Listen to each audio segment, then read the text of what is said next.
Assalamualaikum warahmatullahi wabarakatuh. Izin memperkenalkan diri, nama saya Putri Widyaningsi dengan NIM 042 kelas 4B PGSD.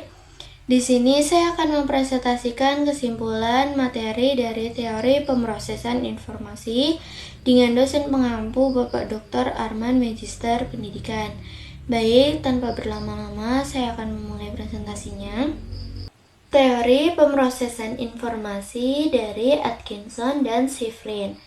Nah, belajar adalah proses memasukkan, mengolah, dan menyimpan informasi di dalam memori manusia, seperti komputer yang menyimpan data. Nah, dalam proses ini, informasi yang diterima tidak langsung disimpan begitu saja, tetapi juga harus melalui beberapa tahap untuk dapat dipahami dan juga diingat dalam waktu yang lebih lama.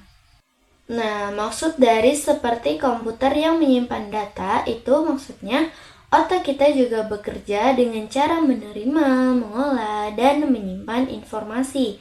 Jadi, seperti komputer yang memasukkan data, kemudian diproses dan disimpan. Dan manusia juga seperti itu.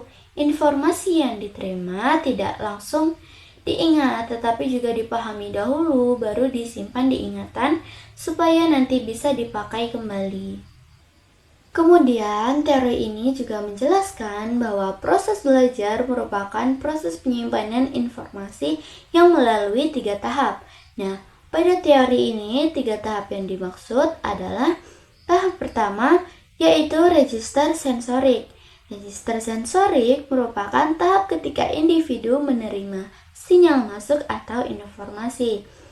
Nah, pada tahap ini, informasi yang diterima masih bersifat sangat singkat dan belum diolah secara mendalam.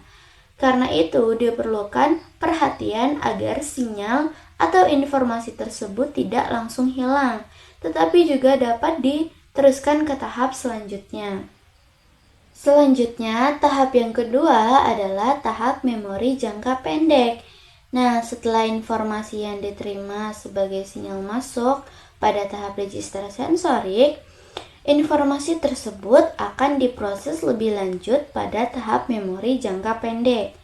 Nah, pada tahap ini, informasi yang masuk akan diolah dan dipahami agar dapat dimaknai oleh individu. Namun, memori jangka pendek hanya mampu menyimpan informasi dalam waktu yang singkat. Baik, yang selanjutnya adalah tahap ketiga atau tahap terakhir dalam proses belajar adalah memori jangka panjang, yaitu tahap penyimpanan informasi secara lebih permanen.